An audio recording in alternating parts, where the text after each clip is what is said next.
गुरुदेव के चरणों में बारंबार नमोस्तु नमोस्तु नमोस्तु।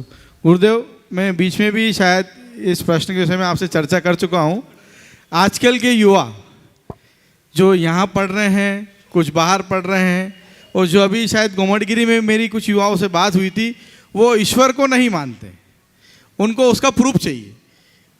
और मैंने उनको बोला अच्छा, उन्होंने गूगल पे भी सर्च किया तो गूगल में भी ऐसा लिखा है कि this is a Indian religion, सिर्फ भारत में ही भगवान को माना जाता है, बाहर लोग भगवान को नहीं मानते हैं। तो आजकल के युवाओं को ऐसे कैसे समझाएं कि वो भगवान को माने? वो भगवान को मानने को तैयार नहीं, उनको प्रूफ चाहिए उसका, तो कैसे समझाएं? मैं समझा के कहूँगा बिल्कुल बच्चों को समझाना बंद करो, ईश्वर है ही नहीं, क्यों समझाना है? उनको बोलो ईश्वर को मत मानो, खुद को मानो ना। खुद को मानते हो कि नहीं?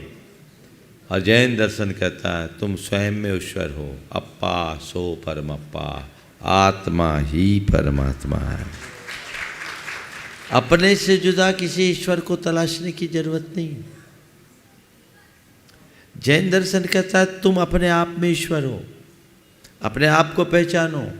बस क्या है, ईश्वर तो हो पर भटके हुए हो, तुम्हारे अंदर अभी विकार है, दोष है, दुर्बलता है, दुर्गुण है, इसलिए तुम दुखों के पात्र बने हो।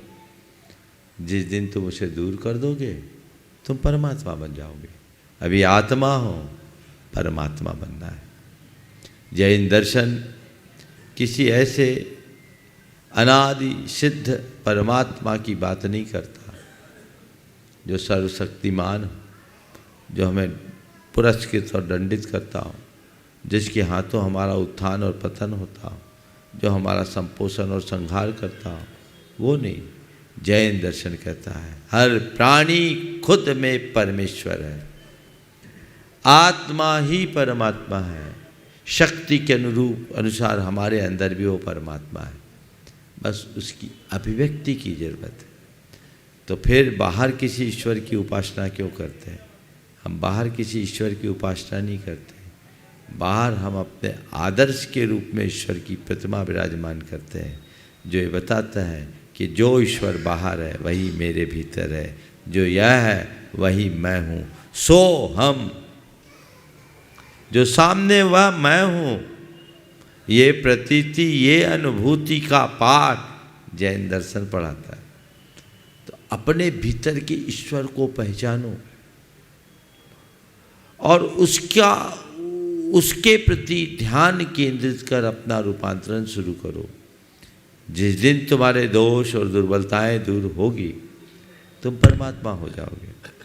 स्वर्ण पाषाण में जब तक कालीमा और किट्टिमा होती है वो स्वर्ण पाषाण केवल और बना होता है, लेकिन जब उसे प्रोसेस करके शुद्ध किया जाता है तो उसके प्यूरिफिकेशन के क्रम में उसकी कालीमा किट्टिमा निकल जाती है और 24 कैरेट सोना निकल जाता है। तो ऐसे ही अभी सब सोने के ओर है, इनमें सोना है, ये निकलेगा तब जब तुम्हें भरोसा हो मैं सोना हूँ, और इसमें जमी कालीमा और किट्टिमा को अपनी साधना की भट्टी में तपाकर दूर करोगे, तब आगे बढ़ोगे। ये परमात्मा। नमोस्तु नमोस्तु।